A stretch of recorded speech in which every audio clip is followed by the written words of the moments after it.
Let's talk pattern matching, but with zigzag stripes. Hello makers, I'm Catherine from Sheer Stitchery, and I wanted to chat with you about pattern matching. But not just any pattern matching, I wanted to talk about pattern matching stripes that have zigzags. So I came across this printed pattern from Fabric and Flow. It is a custom design, and they actually have a number of different bases that you can use with this fabric. And it really intrigued me. I really liked the geometric shape of it, as well as the fact that it had stripes. And simultaneously, as this fabric came out, the Joan Wiggle Dress from Charm Patterns was also released on Gertie's Patreon. And that pattern specifically uses stripes in a unique way to create a chevron pattern along the bust, going into horizontal stripes just under the bust line.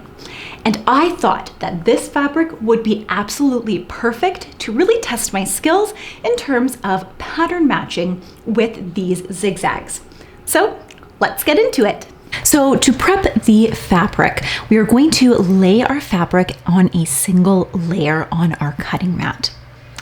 Now, for this particular pattern, we're going to be creating a chevron pattern down the front bodice, which I absolutely love. So the grain line is actually going to be lined up on the cross grain here.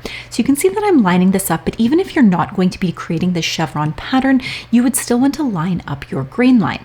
So a way that I like to do this is I like to fold my pattern right along that grain line to make sure that it is exactly going across, and then I can use a quilting ruler or any ruler that you have on hand to be able to line up that grain line.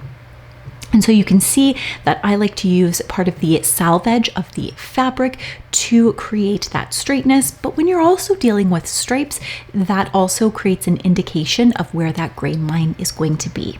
So I am just folding this over and lining it up. And you can see that I'm also trying to line up where the peaks and valleys form on this zigzag stripe, which you wouldn't have to do on a regular stripe.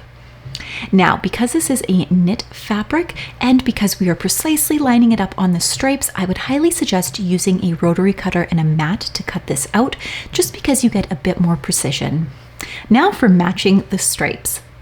So we've cut out one piece. That was the easy part. Now the second part, and this is optional, but I like to do this just to kind of get an idea of where things are for my matching. I go in and I am just using some highlighters to highlight in my zigzag design. So I'm highlighting in where the blue is, then I'm grabbing my red marker and I'm just adding in the red diagonal stripes.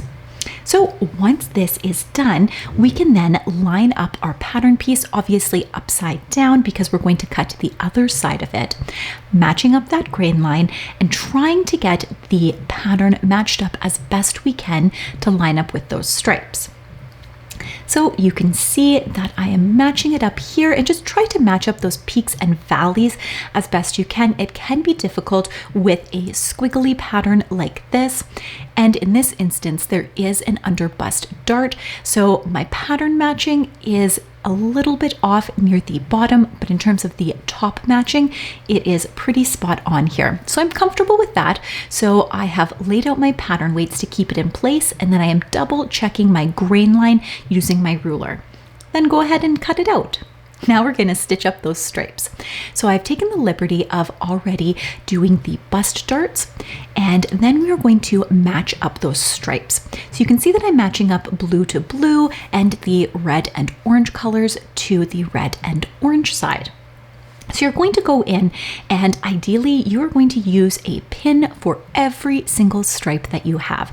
This is really going to hold your work in place, and make sure that you're placing those pins in horizontally rather than vertically. That way your fabric doesn't shift up and down to offset any of those stripes.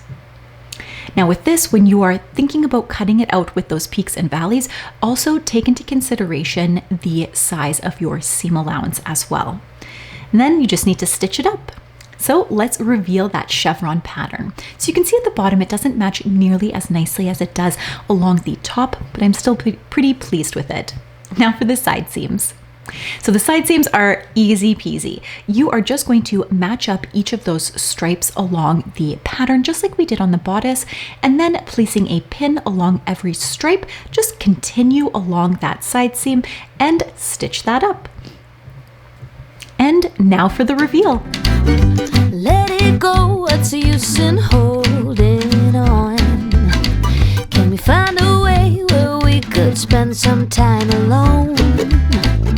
You know where to find me, you know which way to go, as long as you love.